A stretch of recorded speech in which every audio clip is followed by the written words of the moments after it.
Hello Internet, this is Esther. Welcome to my channel, Peculiarity. Um, so I kind of want to go through my origin story today and tell y'all a little more about my story, my diabetes, how all that came to be fun. Um, so a little about myself. I am 20 years old. I am a business and art student.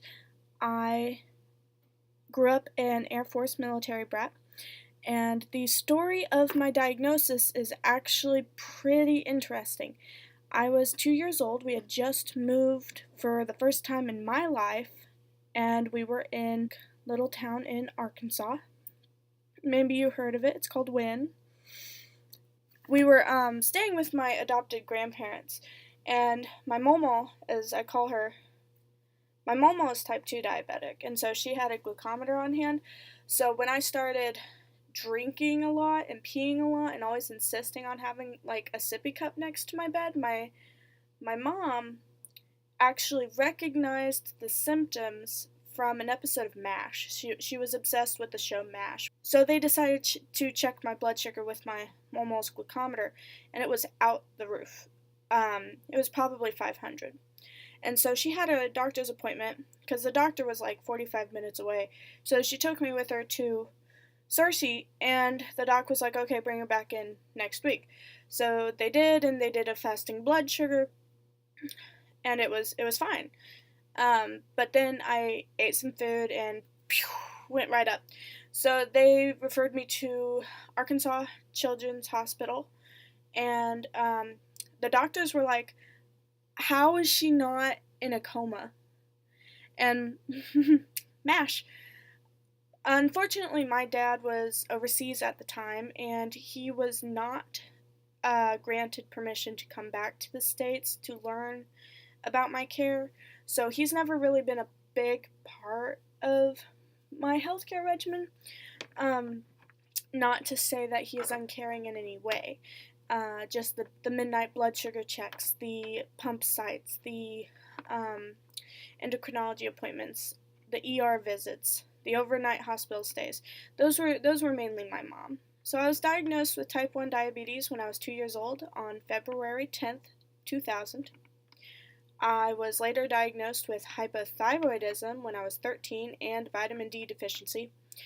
Vitamin D deficiency isn't its own illness or anything, but it does affect the metabolic system, just like autoimmune diseases do.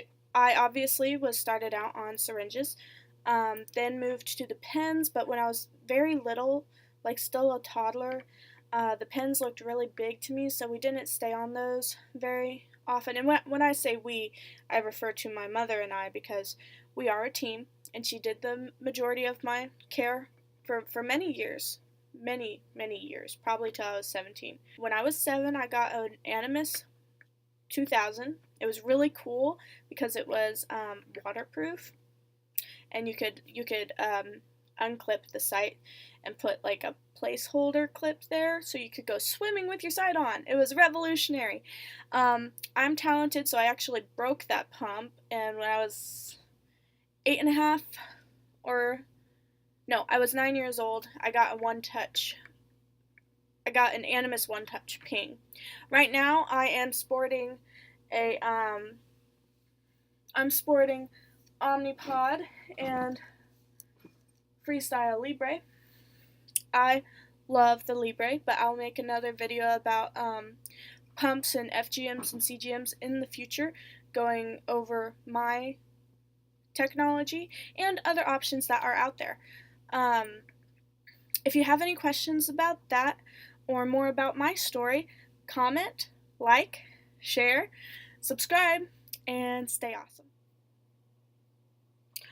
Hey guys, I was just editing and noticed some noise in the background. Those are my pet rabbits, and they will forever be in the background as long as I am recording in my bedroom. Also, on the point of editing, I did learn how to use iMovie like last night. So if you have any editing tips, those would be super appreciated. Also, I wanted to point out that although I want to do a daily vlog, I will not be able to post the next 2 days because I am going to staff training to be a counselor at a local diabetes camp next month. It'll be my first ever diabetes camp experience. Hopefully I will be able to make a video about that experience after I have it. So that's it for now, and I will let you get back to your YouTube pleasure.